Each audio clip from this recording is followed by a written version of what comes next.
It was 1977. Jimmy Carter was in office, and the world had just been introduced to the Apple II computer. Saturday Night Fever would launch the disco craze while people were lining up outside movie theaters from California to New York to see a movie called Star Wars. Life was pretty simple, and some might even say groovy in 1977, a time when people didn't necessarily lock their doors and trusted that everything was always going to be okay. However, for one South Carolina family, that wouldn't turn out to be the case. It's time to turn on the searchlight for Eva Debruhl.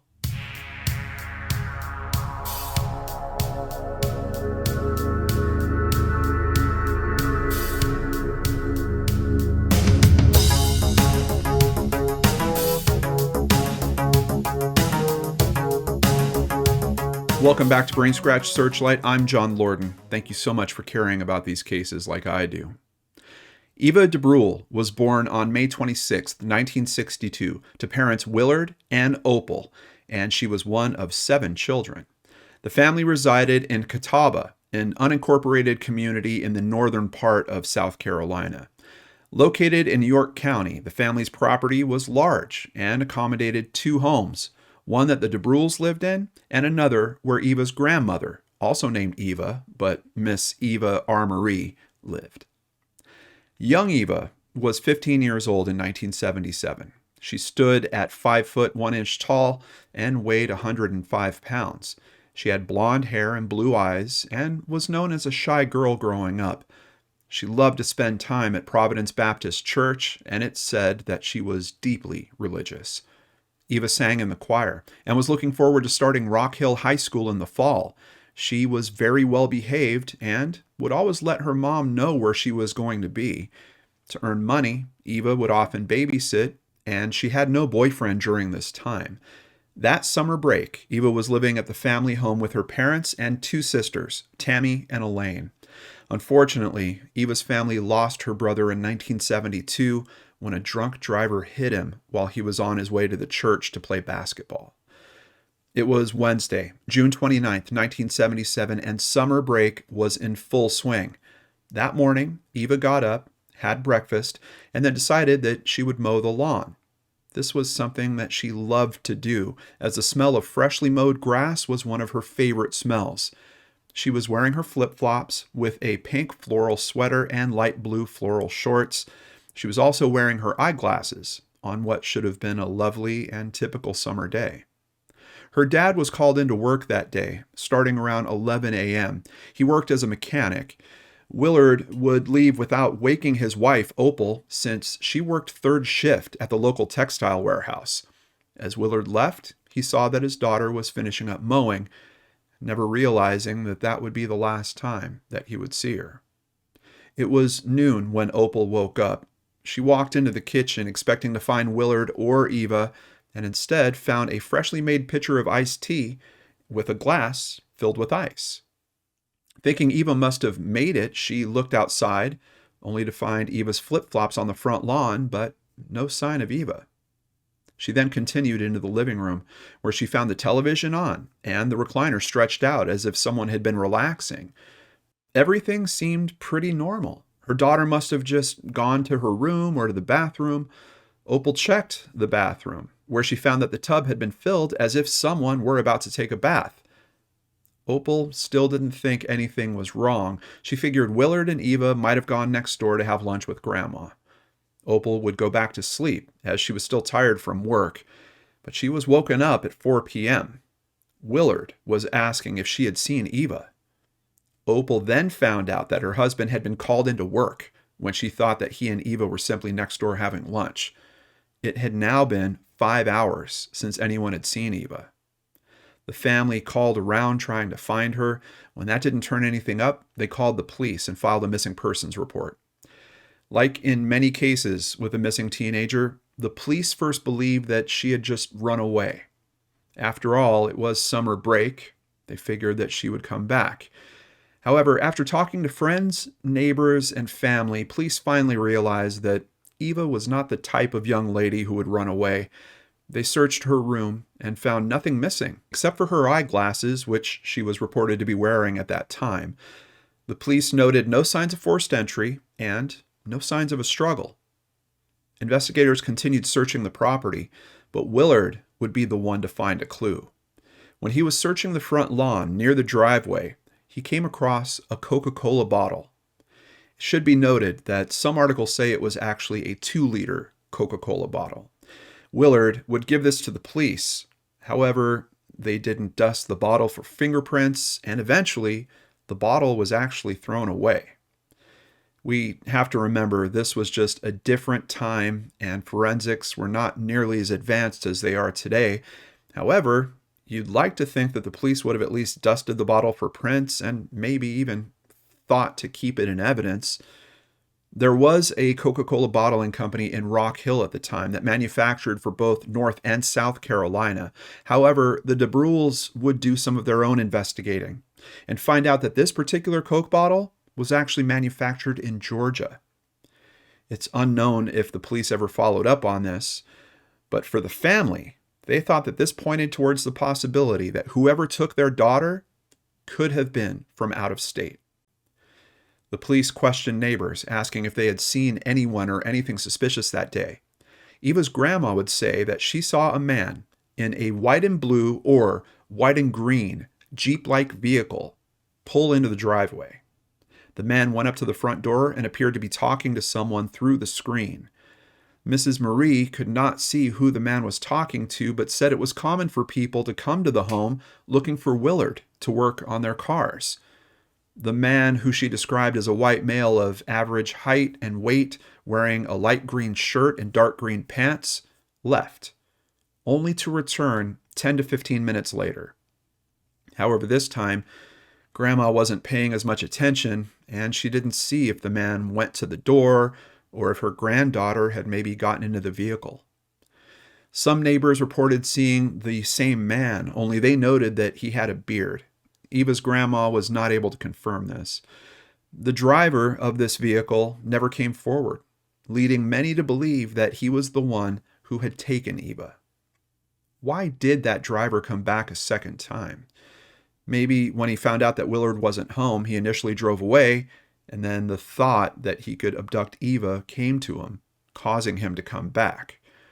Of course, there is also the possibility that maybe she knew who this man was. Maybe there was some conversation and she had agreed to run away with his help. But wouldn't she have taken some of her items? It's not even clear if she had her shoes with her, since her flip-flops were still there. And it was noted that no other clothing or personal items of hers seemed to have been taken. There is also the question of why were her flip-flops left on the lawn? Did Eva leave them there, or did they fall off as she was being abducted from her loving home? Another consideration I can't shake is, did this man know Willard in some way? Did Willard previously repair something for him, or was he a stranger that had been directed to the property based on information given to him by someone else in the community? There's just so little to go on with this case. It really leaves all possibilities on the table. As the days went on and searches continued, there was still no sign of Eva and no new information pointing to her whereabouts. The family would endure more pain in the years to come. In one case, someone from Great Falls claimed to be her kidnapper and was asking for a ransom. That turned out to be a cruel hoax. Another time, the family was called into the medical examiner's office to look at unidentified remains, only to be both heartbroken and maybe a little bit hopeful at the same time when it turned out to not be Eva. Maybe this meant that she could still be out there somewhere, and one day they could find her alive. It seemed like there was finally a break in the case when a man named Henry Lee Lucas came forward and claimed that he had actually killed Eva. But there was a big catch to this confession. Henry was a serial killer, known as the Confession Killer, but he earned that name for a bizarre reason. He reportedly confessed to over 600 murders. However, investigations would show that it was impossible for him to have been involved in all of those murders. When he confessed to Eva's murder, he was incarcerated in a Texas prison. A detective from York County and Willard, Eva's father, drove down to speak with Henry. He would tell them that he had picked up a young lady who fit Eva's description and confirmed that it was around the same time that she vanished.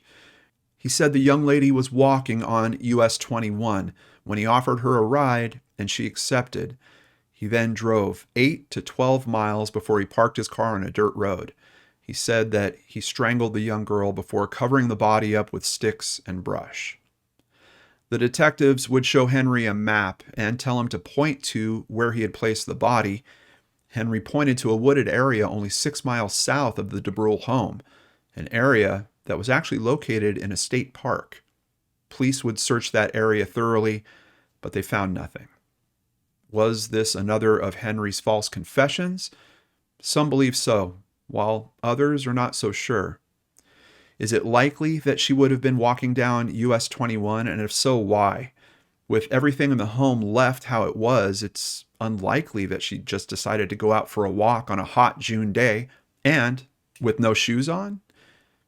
Henry would eventually recant his confessions outside of 3 murders that he was actually convicted for. He died in prison in 2001.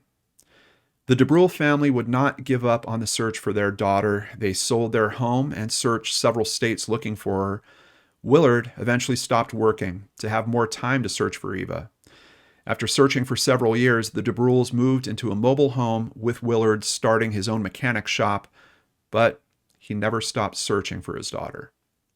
He would pass away in 1997 with his daughter Tammy saying that she believes her dad passed away from a broken heart, from never finding Eva or figuring out what happened to her. Opal is still alive as of this recording, and she and her family want to know what happened all those years ago on a summer day in June of 1977. Eva Debruhl would now be 61 years old. Here is an age progression of what she may look like now.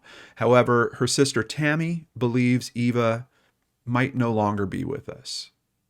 We grieve every day and think of her every single day. We loved her then, we love her now. We believe that she's with the Lord. We want to thank the Sheriff's Department for all that they've done. We ask for your prayers, keep our family in your thoughts. And to someone who may have some information about my sister, we ask that you come forward and give our family closure. Law enforcement has not given up on this case, making another push in the media just a few years ago.